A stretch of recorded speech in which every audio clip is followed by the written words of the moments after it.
rocheuses, précieux auditeurs, précieuses auditrices, à mon émission Le Rock Show. Je suis votre gorgone bienveillante, toute dévouée. Je vous souhaite la bienvenue sur mon île en mars. Malheureusement, février n'aura pas eu son émission. La vie est ainsi faite. Pauvre février. Alors, je souhaite la bienvenue au mois de mars. Il est quand même entamé. J'ai dit « Allô ». Donc, pour moi, Mars, c'est la déesse du printemps qui se réveille après un long hiver. Elle n'est pas encore vraiment réveillée. Parfois, elle va se rendormir, le temps d'une petite tempête ou d'un grand froid inattendu. Puis là, elle se réveille le lendemain pour faire fondre ce qui est tombé la veille. Mars, c'est le mois du réveil. Et je l'associe, évidemment, à une madame endormie qui est pas très fraîche et dispose. Elle a dormi dans la neige, entre 3 sapins et un bouleau. Elle est un peu raquée. Elle a du petit lichen qui a poussé dans le front. Puis elle a de l'uciné barbu qui y pousse dans une oreille. Elle se lève, elle a des branches dans les cheveux. Puis elle se rend compte qu'elle a une famille de renards qui est endormie dans le pli de son genou. Elle n'ose pas trop bouger. Elle se dit « Oh, c'est trop compliqué. Boy, je vais m'endormir. » Pour moi, le printemps, c'est ce qui commence, mais c'est pas très énergique, le mois de mars. C'est un mois de léthargie. C'est aussi le mois d'Ostara. D'Ostara, c'est une fête d'origine nordique, d'origine viking, qui porte le nom de la déesse Ostara, justement, qui aurait été une déesse de la nature, du printemps, de la fertilité chez les vikings. Déesse très ancienne, qui, dans la littérature, va s'apparenter à la déesse Freya, qui est une déesse de l'amour, de la sensualité, qui s'éloigne un petit peu du principe printemps carrément là, apparenté à Ostara. Mais moi, je l'aime beaucoup, Ostara, là, comme l'archétype Ostara comme tel, la déesse du printemps. Pour moi, c'est comme l'ancêtre des ancêtres. Je l'aime bien. J'aime ça quand c'est vieux. Quand c'est géologique, pratiquement. Alors, c'est ça. Pour moi, Ostara, c'est la déesse endormie, c'est elle. C'est la belle madame entourée de lièvres, de gélinottes et de petits animaux, de faons, de petites biches et de petits chevreuils. Elle est porteuse d'espoir. Dieu sait que dans les pays nordiques, le printemps, c'est une promesse nécessaire à la survie de l'être humain. Sans le printemps, ça fait dur. C'est le mois du dégel, de la fonte des neiges et d'une possible récolte bienfaisante. Donc, c'est le mois de tous les espoirs. C'est la fête de l'équinoxe. Oh, c'est beau, c'est une promesse de douceur. Donc, au Québec, Mars n'est pas le mois des fleurs. Mon ami en France, elle m'envoie des photos de jonquilles puis de magnifiques bosquets fleuris. Mais là, ici, nous, c'est pas ça. C'est le mois de la fonte des neiges, de l'eau, des rigoles, de l'eau sale, en fait, des flaques, ouais, et de la boue. De la gadoue, je dirais. De la bouette, de la neige brune mélangée avec toutes sortes d'affaires. Ça salit nos bottes. C'est pas un mois propre, vraiment pas. C'est aussi le mois, c'est ça, c'est le mois des saletés. C'est sale le printemps. Moi, je trouve que c'est une saison Le mois de mars, c'est sale. C'est pas un mois magnifique. Tout ce qui est caché par la neige, par la couverture de neige, c'est plus caché. Ça cache les défauts, la neige. Ça cache les saletés. Mais là, rendu au mois de mars, quand ça fond dans la boîte, c'est plus caché. C'est ça. C'est le mois des révélations. Tout ce qui est caché ne l'est plus. C'est le mois du nettoyage. Traditionnellement, il est associé au ménage. Pas spécialement mars, le printemps. Le mars, c'est comme le moment où on se met devant la saleté, puis on fait « Ah, c'est vraiment pas beau. » Puis on se dit « Oh wow, on a de la job. » Puis là, ensuite, on a de l'énergie en avril et en mai pour faire tout ça. Alors, c'est un peu comme si, durant les grands mois d'hiver, parce que pour moi, ce sont des grands mois, les mois d'hiver, des géants blancs, implacables et froids. Puis quand ils sont pas implacables et froids, ils sont remplis de verglas, de grêle et de pluie frette. Donc, moi, je m'incline devant ces mois implacables qui sont des géants. Alors, durant les mois implacables d'hiver, on a le temps de réfléchir. On n'a pas grand-chose à faire. Moi, je fais des inventaires spirituels, émotifs et, mettons, dans mes sentiments, dans mes souvenirs. J'ai le temps.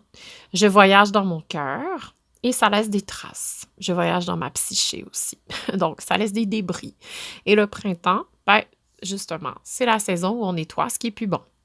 de ce qu'on a accumulé durant l'hiver. Là, on le voit. On fait « Oh, là, il faut que je fasse du tri. Il faut que je sorte mon sac de poubelle psychique, que je fasse du petit tri. » Donc, c'est aussi, c'est ça, hein, la remontée du toxique à la surface.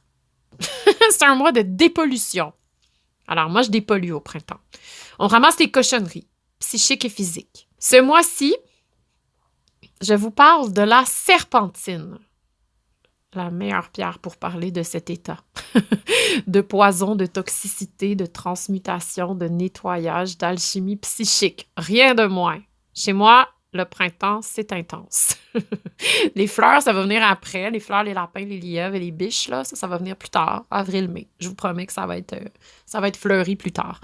Mais là, pour l'instant, c'est ça. La serpentine, mon Dieu. Elle est absolument mystérieuse de prime abord, cette pierre. Elle a de multiples visages. Traditionnellement, elle est verte avec des motifs variés, des teintes de vert variées. Chaque serpentine a un peu sa couleur, son propre dessin, son propre pays, je dirais. Elle est parfois verte, mais elle est parfois jaune, et parfois brune, et parfois blanche, elle a même de la noire. Parfois, elle va ressembler à un jade, elle va ressembler à de la néphrite, qui sont des pierres très dures. Et ce n'est qu'un leurre, puisqu'elle est extrêmement tendre. Oh, elle est tendre, la serpentine, c'est une grande sensible. Elle est très évasive, oui. Elle est très difficile à identifier. Elle est très fragile. Elle est insaisissable. Elle est comme une couleuvre. Elle nous glisse entre les mains. Moi, je l'aime beaucoup. Je la trouve absolument fascinante, vous allez voir. Elle nous rappelle, je trouve, que l'identification des minéraux, en fait, c'est très difficile. Quand ils sont pas typés, quand ils sont pas commerciaux, quand on n'a pas en main comme une améthyste, quand on n'a pas en main un quartz, ça demeure un processus extrêmement aléatoire. C'est sans une analyse plus poussée. Moi, j'en ai fait. J'ai fait des cours de minéralogie. Et puis, ça demeure, c'était quand même, c'est un passe-temps aléatoire. Donc, j'aime à dire qu'elle nous rappelle à quel point une pierre peut être belle sans être dans une catégorie rigide, que l'insaisissable est beau aussi. La catégorie, ça peut être bien beau, mais l'insaisissable est beau. Le mystère est beau. Moi, j'adore le mystère. Donc, la serpentine englobe beaucoup ce rapport-là, très aléatoire, très mystérieux dans l'identification. J'ai cherché de l'information à son sujet, beaucoup. J'en ai trouvé. C'était très dense, cette littérature. Et on est dans une toute autre histoire géologique que mon ami Lagarde, par exemple. Je pense que c'est la première fois qu'on va parler d'autre chose que de calcédoine et de quartz microcristallin. Si je me reporte dans ma mémoire, c'est la première fois, je pense. Mais là, j'ai essayé de synthétiser l'essentiel et on va pouvoir faire du beau tissage symbolique. Ça, on a de la matière en masse. Alors, j'y vais. Je plonge dans l'inconnu. Donc, la serpentine, ce n'est pas une espèce minérale. Bon, là, d'abord, moi, ma poésie faisait « Oh, wow, une espèce, comme une espèce d'oiseau, une espèce de batracien. » Mais bon, voilà. C'est pas une espèce minérale. Bref. En fait, ça fait partie d'une très grande famille, la famille des silicates, qui sont des minéraux essentiellement composés de dioxyde de silicium et d'oxydes métalliques divers, comme le fer, le magnésium, le manganèse, l'aluminium, le nickel et alouette, et l'arbre est dans ses feuilles. Donc, plusieurs autres. Comme je l'ai dit, elle fait partie d'une grande famille des silicates, dans laquelle on retrouve plusieurs groupes de silicates. Entre autres, les nésosilicates, dont le grenat fait partie, et il me semble l'olivine et la péridot. Bref. Certains membres de cette famille peuvent être ornementaux, comme le grenat, la péridot, mais beaucoup d'autres ne le sont pas du tout ornementales. Oh non, ils sont carrément dangereux, dont l'amiante et par la bande le talc, entre autres, qui font partie de cette famille. Et on trouve dans les silicates, entre autres la chlorite, dont on a parlé à Noël. Je ne m'attarderai pas trop sur la nomenclature parce que je trouve ça labyrinthique et pas très poétique et très mélangeant. Mais je vais m'attarder un peu plus sur son histoire géologique, qui, elle, a un fort potentiel symbolique, et sur un phénomène scientifique qui s'apparente à la serpentine, que je trouve carrément magique. Vous allez voir. La serpentine a une histoire géologique percutante, assez extraordinaire. Donc là, j'ai appelé mon ami Richard Thibault du Club de minéralogie de Montréal, qui a lui-même trouvé les pierres dont je vais vous parler aujourd'hui. Il les a trouvées dans la ville de Val-des-Sources, qui était anciennement la ville d'Asbestos. Alors, Richard m'a aidé à démêler toute cette information. Donc, voilà. La serpentine est très abondante sur ce territoire-là. Cette pierre se serait formée quand les continents sont entrés en collision, ce qui explique la présence dans sa formation d'un mélange d'eau de mer et de lave. Donc, vous allez voir, je vais expliciter ça tout de suite. C'est une roche qui est créée sous le plancher océanique avec une pression immense. Donc, Richard m'a dit sous un plancher de basalte.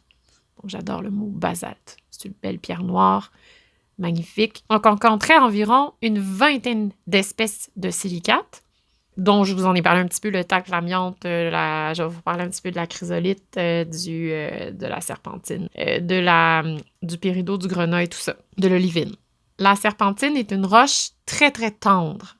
Lorsqu'on la taille, ses scories vont s'apparenter à comme une boue grise, très soyeuse. C'est une expérience très sensorielle, très spéciale, qui nous donne l'impression de tailler de l'argile. Sensation très spéciale corroborée par Richard aussi, qui en taille souvent. Elle est très tendre. Sur notre échelle de Mohs, elle se situe entre 2,5 et 4. Donc, c'est encore plus tendre que le calcite. C'est vraiment tendre. Elle peut donc être d'une très grande fragilité. C'est une pierre très sensible qui s'altère en présence de différents éléments comme l'air, la chaleur et l'eau, probablement. Elle est reliée à l'eau de mer qui a créé une réaction avec la péridotite, qui est un minéral présent dans la croûte terrestre, dans lequel on retrouve l'olivine. Dans cette structure rocheuse constitue une grande bande de la croûte terrestre sur plusieurs kilomètres.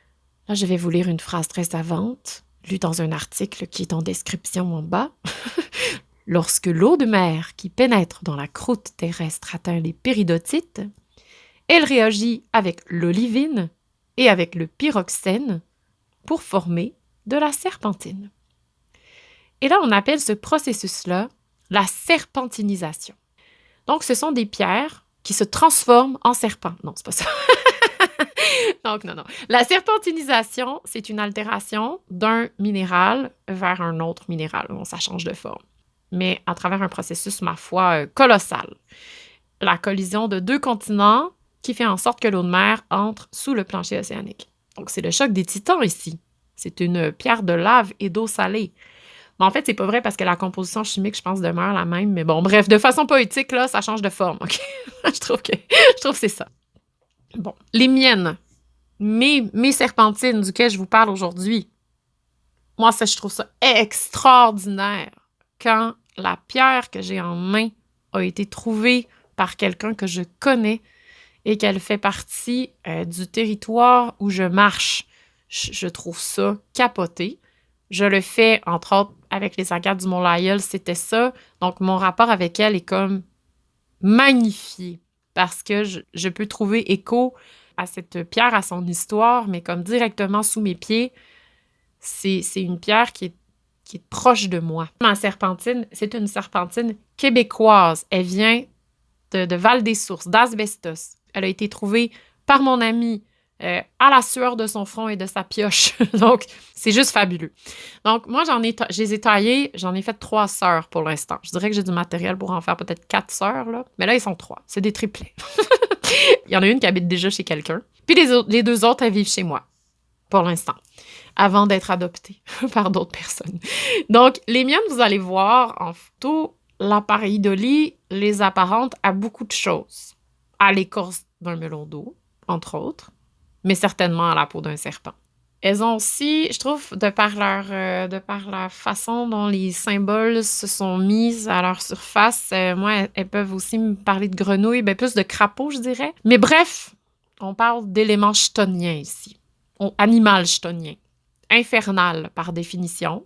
Mais quand on regarde l'étymologie du mot chthonien, ça veut juste dire terrestre. Terre, eau, boue, feu. Ici, ça se rassemble là, pour nous donner des serpentines. Très alchimique, tout ça. je trouve que ça baigne beaucoup dans la sorcellerie un peu. Pour moi, la serpentine, c'est la pierre des sorcières. La sorcière, dans ma mythologie personnelle, bon, elle est associée aux couleuvres, aux grenouilles, aux crapauds, oui, à plein d'autres choses, mais entre autres à ça, aux animaux qui représentent, finalement, seulement sa grande perméabilité face à son environnement, une grande sensibilité face au territoire. Et pour moi, la sorcière, c'est ça, là, symboliquement. C'est juste un individu perméable aux énergies terrestres et célestes. Hein. L'une des premières pierres que j'ai taillées, justement, c'était une serpentine. Pour moi, c'est le début, c'est l'origine du taillage. C'est le début des choses. Parce que c'est facile à tailler une serpentine, entre autres. Donc, la première que j'ai taillée en tout et partie, c'est Circé Castonguay. Circé, c'est un personnage que moi, j'adore, qui fait partie de la mythologie grecque. En fait, c'est la sorcière dans la mythologie. La sorcière de pouvoir qui fait et impose les limites qu'elle veut. Puis elle est la reine des poisons et de toutes sortes de choses venimeuses, mais en même temps, c'est une femme de pouvoir. Elle transforme l'équipe d'Ulysse en cochon. Elle leur fait plein de tours, là. Elle est assez coquine. Elle est le type de femme absolument détestée en Grèce antique, parce qu'elle est une femme de pouvoir. Donc, elle devient une sorcière, là. C'est comme, quelle femme de pouvoir! Elle peut choisir d'être bonne ou mauvaise. Elle n'est pas toujours mauvaise, en fait. Circé, c'est une grande amoureuse aussi, mais Circé, c'est pas une déesse, là. Circé, c'est une sorcière. C'est pas la même chose pour moi. Parler des sorcières, parler des serpents, parler des grenouilles, ça me parle des poisons. Ça me parle du toxique. Ça me parle du pouvoir.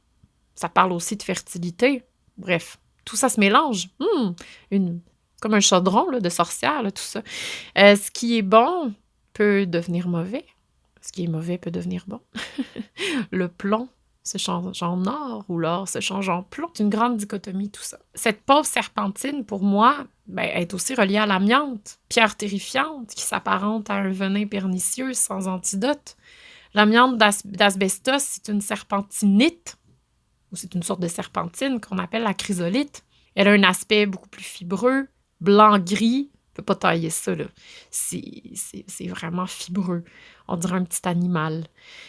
Elle est somme toute très différente dans son aspect qu'une serpentine ornementale qu'on utilise en joaillerie, mais elles font partie de la même famille. Elle s'associe donc à des symboles très intenses pour moi, la serpentine. À la mort, au toxique, à la guérison aussi, quand même. Mais surtout à la transmutation, je dirais. Au changement de la matière à une autre. C'est comme l'adjuvant des grands chocs, l'adjuvant des grandes transformations, adjuvante des grandes transformations. Une espèce de petite alchimie psychique, en fait. Le serpent, à lui tout seul, c'est une sorte de petite alchimie. La grenouille aussi. Pour moi, le serpent et la grenouille sont associés à des très grandes transformations. Le serpent parce qu'il se renouvelle sans cesse, puis la grenouille parce qu'elle change de forme, carrément. Elle change même de mode respiratoire. Elle passe d'un mode respiratoire aquatique au mode respiratoire aérien. Le principe de serpentinisation, moi, je le trouve extrêmement poétique. Je le trouve symboliquement alchimique. La symbolique est fertile. Elle mélange des éléments qui sont très dichotomiques. Fertilité, toxicité, transformation, sensibilité de la matière, la pression, la force, la tendresse du minéral. C'est très foisonnant. Mais pour moi, la serpentine, c'est la péridot des sorcières, qui est le gemme qui se rapproche le plus d'un bijou très, très prestigieux, qui est souvent une olivine. Bref, c'est une olivine altérée. C'est le gemme précieux devenu bouette originelle. Pour moi, c'est très fertile. C'est lorsque la puissance de l'eau de mer, là d'où la vie est née, rencontre la lave en fusion lors du choc des continents. C'est une méchante histoire magique, là. On dirait presque un coup de foudre. À tout ça se rajoute un élément extrêmement fort, le magnétisme. Richard m'a dit au téléphone, il m'a dit « c'est une pierre magnétique », chose que je ne savais pas. OK? Donc là, ça, c'est un élément là, qui... Wouh! Ça m'excite beaucoup, le magnétisme. Donc ça, c'est un des éléments qui nous permet d'identifier, entre autres. Donc là, je me suis empressée de tester les miennes avec mon petit aimant. Et oui, elles sont magnétiques. Donc, j'étais absolument émerveillée. Le magnétisme, on en a un peu parlé avec la chlorite. J'ai poussé un petit peu plus loin. J'ai lu un article qui expliquait que certaines pierres ont des mémoires magnétiques. C'est fabuleux, là. On pourrait dater, entre autres, la lave en étudiant cette propriété-là de mémoire magnétique de certaines pierres. Bon, un principe que je vous expliquerai pas parce que je le maîtrise pas, mais poétiquement, oh my God, c'était magnifique. C'est la présence d'oxyde de fer qui doit expliquer que ma serpentine j'allais dire est magnifique, est magnétique, mais moi, c'est sûr que l'oxyde de fer, ça me met directement en corrélation symbolique avec la Terre, hein, avec les animaux qui lui rentrent dessus, qui font corps avec elle, par exemple comme les grenouilles d'Androbates et tout autre amphibien de ce genre. Vient à ça, j'ai continué des recherches, puis j'ai lu un article scientifique absolument excitant qui dit que les humains, on a fait des recherches, et les humains auraient des capacités cérébrales qui ressentiraient les champs magnétiques. Le cerveau réagit aux champs magnétiques. Donc, je vous ai mis l'article en description. On y dit que nos ancêtres chasseurs-cueilleurs utilisaient probablement cette faculté-là. Et puis moi, je me dis, cette capacité-là est probablement encore présente, elle est juste latente. Effectivement, elle est latente, puisque c'est pas une faculté qu'on peut maîtriser de façon intentionnelle, vraiment. Mais que cette hypersensorialité est probablement moins X-Men qu'on pense. Donc, pour moi, de prime abord dans ma vie, chaque être humain est une petite centrale électrique unique avec sa propre signature énergétique que je ressens un peu de façon intuitive. Alors là, de savoir que l'homme réagit au magnétisme terrestre, là, j'étais comme, voilà, c'est comme, c'est ça, ça vient corroborer des choses auxquelles je pensais de façon intuitive, de façon un peu plus ésotérique, je dirais, mais c'est vraiment intéressant de le voir de cette façon-là. Alors, de savoir que la serpentine est magnétique, moi, ça m'émeut beaucoup. Donc, ça me met en contact avec le champ électromagnétique de la Terre. Puis je me dis, ça nous connecte à nos ancêtres de par cette faculté extraordinaire de ressentir le magnétisme de la Terre, ou peut-être de stimuler cette faculté. Qui sait? Qui d'autre que le serpent? Le serpent, en plus, tu sais, c'est des symboles tellement forts, les serpents. Symbole chrétien de l'origine de la vie un peu, qui vit dans le jardin d'Éden, qui est un peu pernicieux, mais en même temps, il fait une proposition à l'homme et à la femme, puis on l'accuse, le pauvre. Mais tu sais, chez les païens, c'est un symbole extrêmement puissant et très, très, très présent. Je vais y revenir plus tard. Et nous, on est un peu reptile, on a un cerveau reptilien dans notre grosse boîte crânienne qui gère beaucoup de choses. Mais surtout quoi? L'instinct. Peut-être que cette sensibilité au champ magnétique se situe là-dedans, mais qui sait? Ça gère quoi? Ça gère l'accouchement, les fonctions primaires, ce qui nous rapproche le plus, je pense, de notre animalité. Ce qui m'amène, en fait, à vous dévoiler le nom de l'une des sœurs serpentines dont je vous parle aujourd'hui. L'une d'entre elles s'appelle, je l'ai appelée plutôt Héket, déesse égyptienne à tête de grenouille. Chez les Égyptiens, Héket, c'est la déesse qui préside aux accouchements. C'est la déesse qui insuffle. Elle l'insulte pas, non. Elle insuffle la vie dans le corps. Moi, je trouve merveilleux que nos ancêtres associent la vie, le début de la vie, avec un animal qui vit dans la boîte et dans l'eau, dans des flaques, dans des étangs, puisque scientifiquement, c'est exactement là où la vie est née sur Terre. L'intuition est un étonnant mécanisme. Les symboles, parfois, qu'on trouve, il ne faut pas les sous-estimer. Donc, on associe les débuts de la vie avec la boue, donc l'eau peu profonde, les grenouilles, en fait, chez les Égyptiens, entre autres, alors que scientifiquement, les premières formes de vie concrètes sont des stromatolites, qui sont des structures vivantes un peu étrangement hybrides entre la bactérie et la roche. Là, c'est très étrange. Mais ce sont des petites structures coniques qui sont nées vraisemblablement dans des environnements aquatiques peu profonds remplis de boîtes. Donc, dans la boue originelle. Alors là, les ancêtres égyptiens, ils sont géniaux d'avoir pensé à ça, puisque c'est pratiquement juste au niveau symbolique. Mon autre sœur, est un serpent. C'est la femme au serpent. Donc, mais cette serpentine-là, je l'ai appelée, je vais vous expliquer le nom un petit peu plus tard, mais elle s'apparente à la femme au serpent. Qui est la femme au serpent? C'est une représentation minoenne d'une déesse duquel on devait vouer auquel, on devait vouer un culte très important à Knossos, île de Crète, qu'on apparente à la fameuse Atlantide. Donc là, on est dans des environnements géologiques, là, mais d'une très grande violence.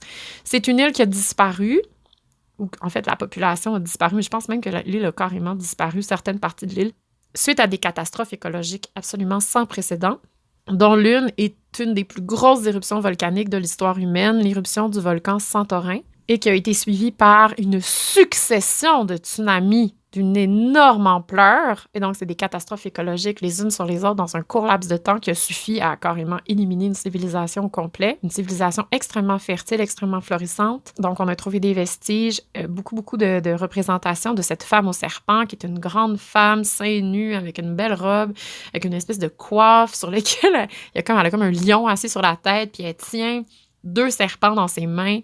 C'est une représentation d'une force et d'une beauté extraordinaire, je trouve.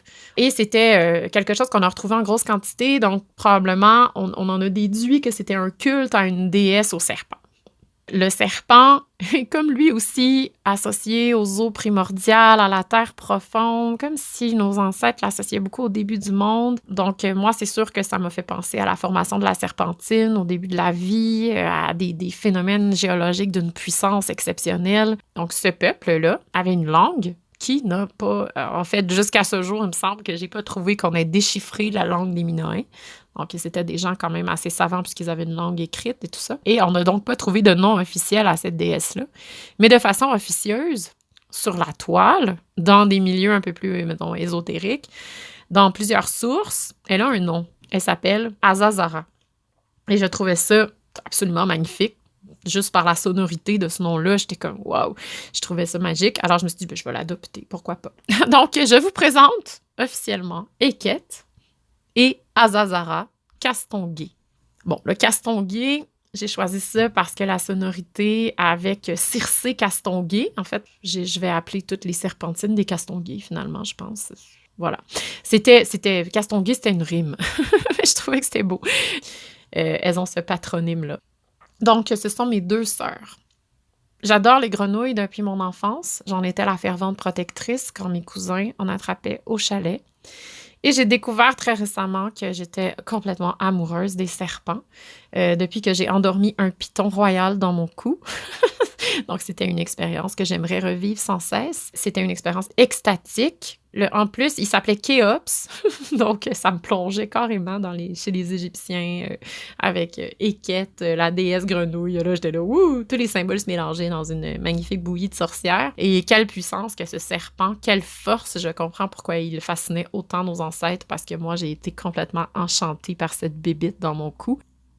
Serpentine, mon Dieu, pierre fascinante, extatique, magnétique, magnifique, qui me plonge dans des émotions absolument contradictoires, spéciales, avec des animaux chéris, vraiment associés aux sorcières. En tout cas, moi, je trouve ça extrêmement puissant. C'est une pierre aux multiples visages qui nous rappelle que de chercher à vouloir se définir constamment, de se catégoriser constamment, ça nous prive de notre unicité. Elle nous permet de voyager entre tous ces rôles qu'on nous assigne sans se cantonner à un rôle précis. C'est parce que je trouve que cette espèce de catégorisation, souvent, c'est beaucoup la mort de notre créativité. Elle est associée à des événements géologiques d'une violence inouïe. Elle connaît les transformations profondes pour moi, cette pierre. Elle connaît le choc. C'est comme si elle sait comment y survivre. Elle se serpentinise. Elle devient tendre et sensible. Essayer de nous accompagner dans les moments catastrophiques, cataclysmiques de notre vie. Mais en même temps, elle est fragile, elle est douce, elle est originelle. Elle s'altère à la chaleur, au soleil, au toucher. Elle nous altère. Donc, à son contact, on n'est plus jamais la même personne. C'est accepter que parfois, les événements extérieurs vont nous faire changer de forme. Puis, je pense que dans les chocs ou la violence des événements de nos vies, si on demeure rigide, ça ne fonctionne pas. Je pense que pour travailler les traumatismes intenses, il y a 2 façons de faire. Je pense qu'on a une première étape qui est une dissociation. On se dissocie pour être capable de juste comme s'ajuster puis vivre et survivre. Puis ensuite, Ben, on n'a pas le choix, je pense, il faut se serpentiniser. Parce que sinon, on reste toujours un petit peu à côté de la véritable transformation, selon moi. Alors, mon Dieu, elle porte une sagesse immense, une sagesse difficile quand même, je peux concéder, mais c'est une sagesse martienne. On est en mars, c'est pas un mois facile, mais elle est extraordinaire. Alors, quand notre vie connaît des chocs continentaux et des éruptions volcaniques sans précédent, elle nous permet de nous orienter, entre autres, avec le champ magnétique terrestre.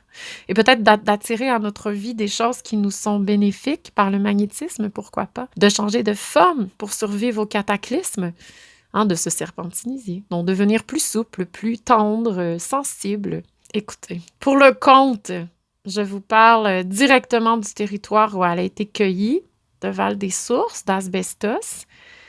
Cette fois-ci, ma psyché a personnifié la serpentine et l'amiante comme deux sœurs au destin tragique. L'amiante et la serpentine sont liées. Elles font partie de la même famille. L'amiante a des propriétés magiques, quasiment, là. Elle résiste au feu, entre autres. Elle permet d'isoler des maisons. Donc, elle était extraordinaire pour ceux qui l'ont découvert. Elle est devenue prospérité pour plusieurs, fertilité, fécondité, beaucoup. La ville a été très féconde, très fertile. Puis ensuite, elle est devenue la mort pour beaucoup d'autres. Donc, aujourd'hui, on ne l'exploite plus. La ville, elle essaie de se réinventer et on la comprend très bien. Elle essaie d'oublier cette existence en dehors de ce fantôme blanc qu'est la chrysolite. Ça nous rappelle beaucoup, ça nous place en position d'humilité, évidemment, face à la terre. Parfois, ce qu'on croit être fertile devient notre ennemi. Ce qui fertilise la terre peut devenir inondation. C'est une question d'écologie et, je dirais, d'équilibre. Il arrive parfois que les choses ne sont pas ce qu'elles semblent être. J'ai fait une liaison mal à propos ici. Désolée. Il arrive souvent que les choses ne sont pas ce qu'elles semblent être. Moi, je me dis, comment pouvons-nous transmuer nos pensées toxiques, les pensées qui polluent notre psyché? Le printemps, c'est un bon moment pour observer, pour isoler dans notre tête, dans notre cœur, dans notre âme, peu importe, dans notre corps, les éléments qui sont néfastes, mauvais, toxiques, poisons, pour les chélater, donc les accompagner à l'extérieur de notre écosystème, pour permettre aux grenouilles et crapauds de nos vies de revenir, de s'installer dans un écosystème sain. Parce que les grenouilles et les crapauds sont tellement sensibles que dès qu'il y a de présence de pollution, en général, elles disparaissent des écosystèmes. Donc, grenouilles et crapauds sont représentatifs de milieux environnementaux sains.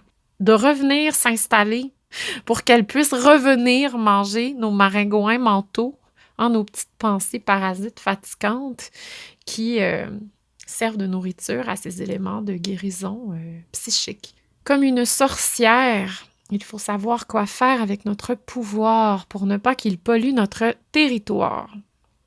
Sérieusement, le pouvoir peut facilement devenir une grande pollution. Jouer avec des éléments dangereux dans notre psyché, c'est parfois extrêmement toxique, mais c'est nécessaire. Il faut jouer avec la toxicité de notre psyché, regarder les pensées qui blessent, qui font mal, qui nous rendent vraiment inconfortables.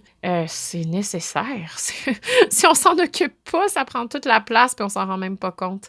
Alors, le toxique, je pense au venin des dendrobates, qui est une sorte de grenouille colorée en Amazonie. Elles vont servir à la chasse. Elles sont source de vie. Et le curare, qui est un poison très, très rare, qui est un poisson très, très rare, très, très puissant. On l'utilise pour endormir les patients à l'hôpital. Il permet la vie. Ne serait-ce que le poison qu'on met sur les pointes de flèches qui servent, le poison de dendrobate, qui servent à faire la chasse. C'est symbole d'abondance, finalement, de fertilité, de nourriture. C'est grâce à eux qu'on peut manger. Le venin des serpents est souvent son propre antidote. À réfléchir tout ça, le rapport au poison, le rapport aux antidotes, le rapport à la toxicité, qui existent dans notre corps, dans notre cœur. Écoute, tout ça, moi, je trouve ça super important de s'attarder à ça. La serpentine, elle nous accompagne très bien là-dedans, je trouve. Elle est porteuse de tout ça, puisque sans être elle-même nécessairement toxique, surtout quand on la porte, non, là, mais elle est quand même reliée dans son histoire à des éléments qui sont très tristes, très toxiques, très intenses. Donc, voilà, c'est ça. Bref, c'est tout un programme.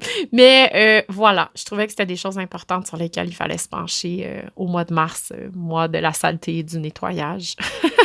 Des révélateurs de toutes sortes d'affaires laissées en hiver en dessous de cette magnifique neige blanche qui purifie tout ce qu'on voit. Mais bref, je vous suis extrêmement reconnaissante toujours d'être avec moi pour écouter des histoires farfelues et fascinantes sur la serpentine et autres extraordinaires pierres. Je vous salue et vous souhaite un printemps magnifique. Je vous souhaite de la boîte originelle à la pelle. Je vous souhaite que vous deveniez votre propre antidote, que vous arriviez à transmuer les ondes les plus toxiques de votre psyché en magnifiques marécages remplis de grenouilles, de crapauds, de couleuvres et de serpents. Bon ménage, serpentinisez-vous. Bonne écoute, rocheuses. Sous leur manteau de forêt marchent les dames de la terre. Ce sont 2 sœurs. Elles se mêlent au corps des roches, à la boue originelle d'Asbestos. Elles sont les gardiennes de ce territoire. L'une d'elles est toute petite. Elle tient dans la main de l'autre. Elle est soyeuse comme une souris. Elle s'infiltre partout, dans les maisons et dans les alvéoles. Elle est de ce genre de souris qui tient chaud et qui s'infiltre partout. L'homme les accueillit tant et autant qu'il en a fait l'un des plus grands trous de la planète. Longtemps, elle a donné la mort sans le savoir. Elle s'appelle Chrysolite. Chrysolite a une sœur qu'on appelle Serpentine. Elle est grande et longue comme un serpent qui touche le ciel. Chrysolite est pratique, Serpentine est poète. Ces 2 sœurs se mêlent à cette morsure sur le cœur des hommes qui ont perdu des pères, des mères, des frères et des sœurs. Mais ces pauvres sœurs n'ont rien fait. Ce sont les hommes qui ont fouillé. Ce sont les hommes qui ont choisi. Ils ont pris Chrysolite dans leur maison, dans leurs vêtements, puis dans leurs poumons. L'homme n'a vu que la magie qui éloigne le feu et le froid. On ne peut pas lui en vouloir. Il n'a pas su reconnaître la mort. Le feu et l'eau ont semé partout des roches importantes qui doivent rester cachées. Chrysolite fait partie de la chanson de la terre comme les autres, mais son pouvoir a un prix. Serpentine, ce sont les poètes qui l'ont trouvée. Ils aiment la beauté et elle est belle. Ils ont creusé un peu plus loin pour la trouver. Elle et sa peau qui change. En la trouvant avec leur pic, ils ont réalisé à quel point elle est sensible. L'air la fait changer, la caresse des mains la fait changer, la chaleur la fait changer. Elle est une muse. Pauvre Chrysolite, on ne l'a pas bien reconnue. Elle, on l'a laissée envahir la ville. Elle est devenue une plaie d'Égypte. Dans cette ville du Nord, il y aura de grands adieux. Serpentine devra laisser aller sa sœur souris pour sauver les hommes de son pays. Chrysolite habite toujours la terre, mais elle demeure en dessous, c'est mieux pour nous. Elle est repartie sous terre. Sa fourrure blanche flotte encore dans l'atmosphère. Serpentine a pleuré, puis elle a compris qu'elle n'avait pas le choix de la laisser partir. Son territoire avait besoin de guérir. La femme au serpent a pleuré longtemps toutes les morts causées par cette sœur qu'elle aime tant. Puis elle a fini par accepter. Elle s'est endormie entre 2 bouleaux blancs. Son grand corps s'est mêlé à la terre. La mousse et le lichen lui ont chanté des chansons pour apaiser son cœur en peine. Lorsque tu trouves de la serpentine, Ce sont les larmes vertes d'une grande femme serpent, dont la tête touche le ciel et les pieds marchent dans la boue des continents. Il n'y a que l'amour pour accompagner les grandes transformations qui puissent guérir le passé. Tous les venins que tu as semés, faisant des remèdes. Asbestos est maintenant un val, il redevient source de vie. Devient une source, guéris, change de nom, change de forme. Serpentinise-toi.